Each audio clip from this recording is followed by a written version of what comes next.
ಹೊಡಿತೀರಾ? ಇಲ್ಲ ಏನಿದು ಇದು ಮಾರ್ನಮಿಗೆ ಮತ್ತೆ ದೀಪಾವಳಿಗೆ ಹಾಕೋದು ನಾವು. ಮತ್ತೆ ದೀಪಾವಳಿ ಮಾತ್ರ ದಸರಾ ಟೈಮಲ್ಲಿ ಮನೆ ಮನೆಗೆ ಹೋಗಿ ಇದು ಮಾಡ್ತೀರಾ? ನಾವು ಮಂಗಳೂರಿಗೆಲ್ಲ ಹೋಗ್ತೀವಿ. ಈಗಲ್ಲ ನಾವು ದಸರಾ ಟೈಮಲ್ಲಿ ಟೈಮಲ್ಲಿ ಮಂಗಳೂರಿಗೆ ಅದು ಇದು ಹಾಕೋದ್ರೆ ಇದು ಇಷ್ಟು ಇದೆ, ಇದಕ್ಕೆ ಸಂಸ್ಕೃತಿ ಇದೆ.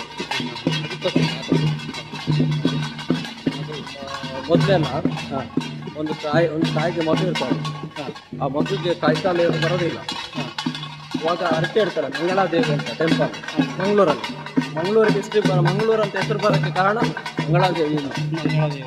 ಆ ದೇವಿಯಿಂದ ಅಲ್ಲಿಗೊಂದು ಅರಕೆ ಇಡ್ತಾರೆ ತಾಯಿ, ನನ್ನ ಮಗು ಕೈಕಾಲು ಸರಿ ಆದರೆ ನಾನು ನಿಂದು ವಾಹನದಂತ ಹುಲಿಯ ಸಾಗಿಸ್ತೇನೆ ಅಂತ.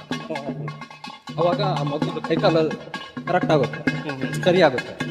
ಅವಾಗ ಆ ತಾಯಿ ಅಲ್ಲಿ ಮಂಗಳಾದೇವಿಗೆ ಹೋಗಿ ಆ ವೇಷವನ್ನು ಹಾಕ್ತಾರೆ. ಅದರಿಂದ ಇದು ವೇಷ ಮಾಡೋದು ಪ್ರತಿ ದಸರಾಕ್ಕೂ ಆ ಮಂಗಳೂರಲ್ಲಿ ಇದು ಫೇಮಸ್. ಆ ಮಂಗಳೂರು ಥರನೇ ನಮ್ಮ ಚಿಕ್ಕಮಂಗ್ಳೂರಲ್ಲಿ ಹಾಕ್ಬೇಕಂತ ನಮ್ದೊಂದು ಆಸೆ. ಅದಕ್ಕೆ ಇದು 4ನೇ ವರ್ಷದಿಂದ ನಾವು ದೀಪಾವಳಿಗೆ ಹಾಕಿ ಮನೆ ಹೋಗಿ ಇದು ಮಾಡೋದು. ಹಾಂ.